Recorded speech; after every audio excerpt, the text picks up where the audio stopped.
Good afternoon, everybody.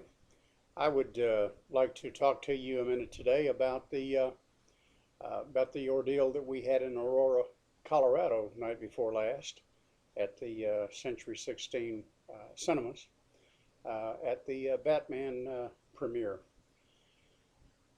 We're going to have all kind of discussions from the news media, both on the left and on the right, about the man that did this atrocious thing and killed all these innocent people. On the left, you're going to have people that say, well, now, if he wasn't able to buy the guns, this wouldn't have happened. And the people on the right are going to say, if we weren't allowed to have guns, weren't allowed to have arms, the only ones that would have arms are people like this, because they're going to get the arms regardless. Even whether it's illegal or legal, they're going to end up with the guns. Now,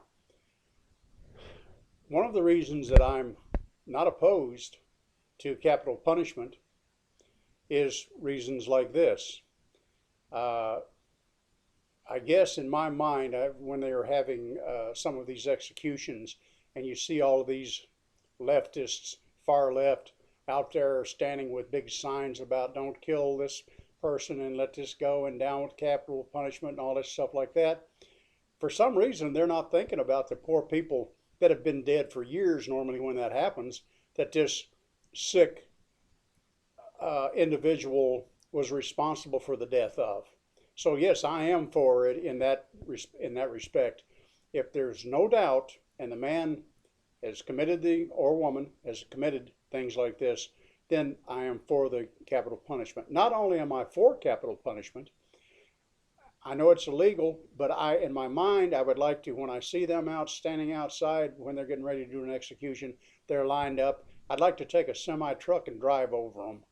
And then the next time there was an execution, we would just have a semi-truck parked down the road or across from where they stand up, and I got a feeling that they wouldn't be there.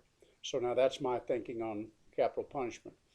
Now, as far as bearing arms, it is our right under the Constitution of the United States to bear arms. That's what our forefathers wanted. It needs to be done with discretion, but at the same token, the American citizens that are not felons, that are law-abiding citizens, that go through the proper training and course and instructions, they should be able to carry concealed weapons. All right. In this deal the other night, after this was over, I talked to my son, who is in the United States military. He's been through the courses, had the courses, and he has a concealed weapon. And he mentioned this to me. Now, I want you to stop and think about this just for a minute. What he said is this. He said, Dad, the man was in there and he killed 12 people and wounded 50 some more. And he said, if someone that had a concealed weapon, an upstanding citizen that happened to have a concealed weapons permit, was in there, when he took this individual down with his weapon to protect his own family, think of all of the other families that he would have protected. Now, on the left, you can listen to this. You can comment on this on my page, but you give me one good reason that this is not, there would have been life on top of life, that it would have been saved if there was a law-abiding citizen that had a concealed weapon permit, that had his concealed weapon on him, and to protect his family, he took this individual out. You tell me where I'm wrong.